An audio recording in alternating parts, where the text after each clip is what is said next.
Set against the backdrop of Rajasthan's stark yet majestic landscape, renowned for its regal legacy, unfolds a tale steeped in historical and cultural richness. This is the story of the Jain merchants, a community whose remarkable legacy is as enthralling as their homeland.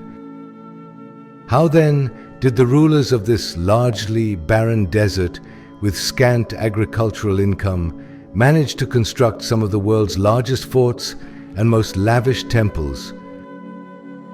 From the imposing fortresses of Amer and Chittorgarh to the divine retreats of Dilwara and Ranakpur, the answer lies in the extraordinary journey of the Jain merchants. Take for instance the Dilwara temple, where artisans were rewarded in gold, equivalent to the marble dust they produced. How much did it cost to build these temples? An astronomical sum of rupees 37,000 crores in today's value. Remarkably, this feat was not achieved by a king or a corporate entity, but realized through the religious devotion of a single ordinary Jain merchant. The mystery behind the Jain merchants' wealth is deeply rooted in the annals of history, intertwined with the legendary Silk Road. From building grand havelis by the Patua family to creating extensive support networks for fellow traders, the Jain merchants accumulated vast fortunes. Their operations extended beyond financing to providing food, shelter, and various services to the caravans. Consider the trade of black pepper, procured by the ton from Southeast Asia and sold in Europe at prices equivalent to gold. The Jain merchants' trading margins were not merely significant, they were extraordinary, yielding profits not 100 times over, but an incredible 10,000 times. Their ventures spanned continents and cultures, not only enriching their treasuries, but also enhancing the cultural tapestry of their land. The advent of Vasco da Gama's sea route to India marked a pivotal shift. With the emergence of safer, more cost-effective maritime trade routes, the significance of the Silk Road diminished. This change ushered in European powers into India, especially Bengal, where they set up trading posts, heralding a new chapter in the trade narrative. Bengal was renowned for its production of 150 distinct textile varieties, many of which are now extinct, though a few continue to be produced. These textiles commanded a premium in both European and Southeast Asian markets, becoming a staple at European events, where no occasion was complete without a gift of a textile or garment from Bengal. Notably, the gowns worn by French emperors during their coronations were crafted from Bengali textiles. Samit Shikharji stands as a beacon of spiritual significance in the heart of India, revered in Jainism. This hallowed site, witnessing the enlightenment of 20 out of the 24 Jain Tirthankars, drew pilgrims nationwide. Despite dangers from wildlife and bandits, determined followers from distant areas like Gujarat and Rajasthan have braved this journey, often safeguarded by armed guards.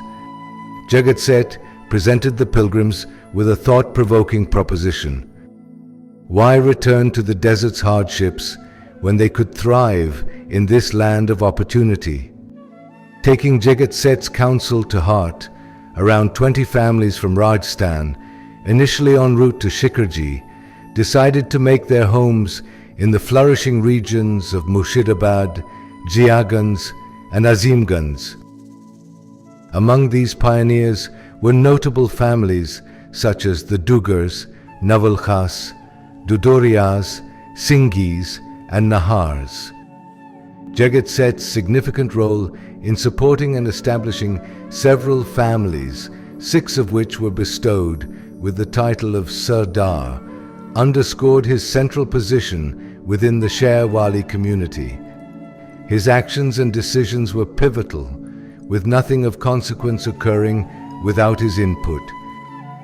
Jagat Seth was held in such high esteem that his wealth facilitated the creation of palatial residences, showcasing architectural brilliance. Constructed with the expertise of French and Italian architects, they exhibit a grandeur and scale that rivals and even surpasses landmarks like the Tower of London and Buckingham Palace. In tribute to these notable families, the House of Sheherwali is being constructed, with each room named after these influential families. The Sheherwalis encountered a critical problem in their economic saga, influenced by a significant decision rooted in tradition and the counsel of their spiritual guides. Despite their prowess in fueling the early stages of the Indian Industrial Revolution through financing, they were cautioned against direct industrial investment. This counsel, emphasizing trade over industrial engagement, inadvertently set the stage for other communities to leapfrog in industrial advancements.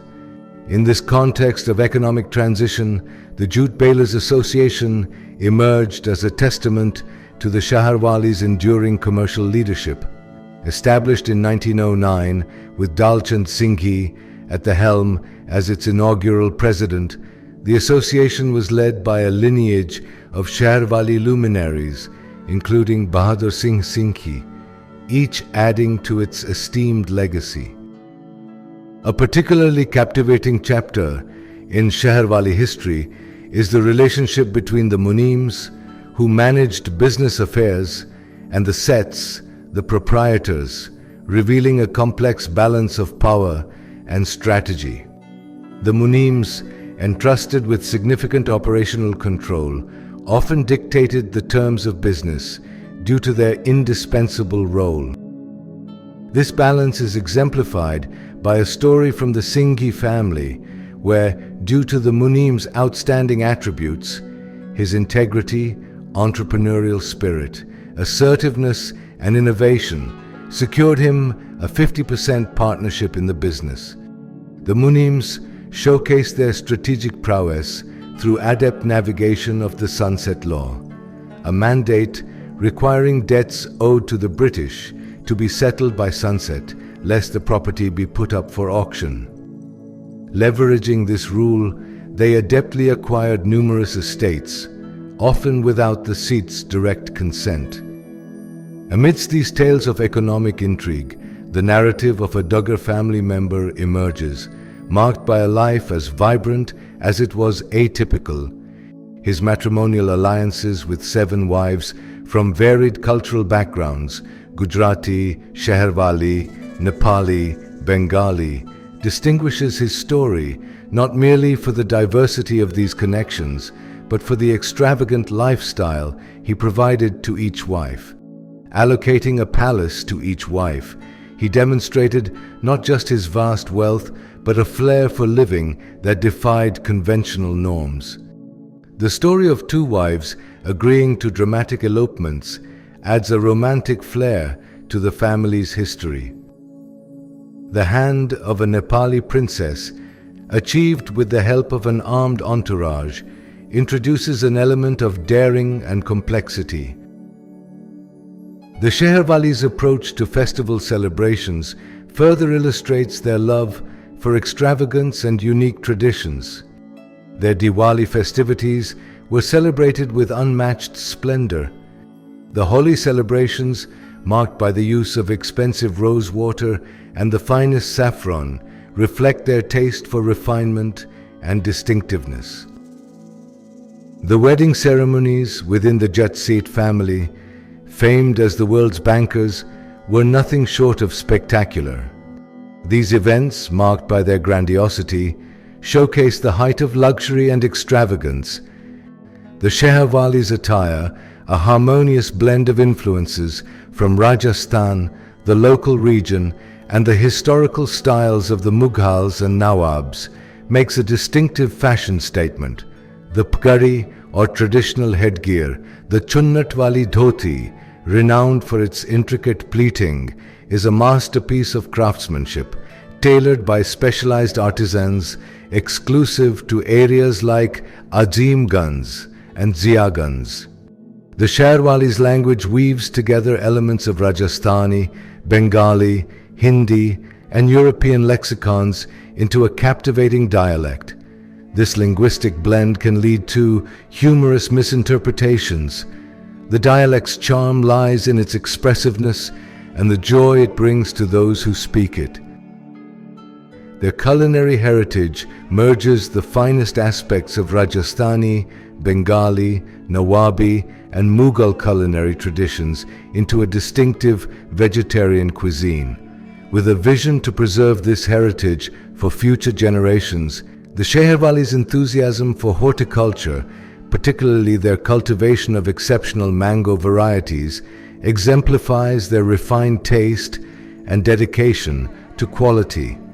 These mangoes were shipped to European shores even before the convenience of air travel and refrigeration. The Kohinoor mango is notable for its fragility and the care needed in its handling. Its acclaim among European royalty is documented in heartfelt, handwritten letters of appreciation from the French, British, Portuguese, and Dutch royalty. Their economic influence is illustrated by the story of a Sheherwali in an English store in Calcutta who, when turned away and scoffed at being Indian, and therefore probably not well off, boldly purchased the entire establishment, leaving the store owner begging for mercy. Lakshmipat Singh Duggar constructed Katgola Palace for the purpose of celebrating and entertaining his European guests and members of the Zamindar community. One day, he invited his mother to visit the palace, stating, "You must visit Katgola Palace, for it is a sight to behold and a source of great pride for me." However, his mother declined, expressing, "Why should I go? There's nothing there for me." She wished that there was a temple on the palace grounds. In response to his mother's desire, Lakshmipat Singh Duggar decided to build a magnificent temple within the Katgola Palace complex. Upon its completion, the temple became a sacred place, and all entertainment activities ceased, as it was now considered inappropriate to engage in worldly activities in such a holy location. The Sheherwalis also played a pivotal role in supporting India's freedom movement, demonstrating their dedication to the nation's welfare. Esteemed letters from figures like Netaji Subhash Bose, Jawaharlal Nehru, and Mahatma Gandhi, found in the homes of the Nolka and Duggar families, attest to their significant financial contributions to the cause. The Sheherwalis have made significant contributions to education, setting a precedent with Bhupat Singh Duggar's achievement as the first postgraduate from Presidency College over a century ago. Their pursuit of academic excellence continued as many from the community attended prestigious universities alongside their contributions to healthcare, demonstrating their dedication to the betterment of society. Their history also navigates through areas of contention, notably during the Battle of Plassey.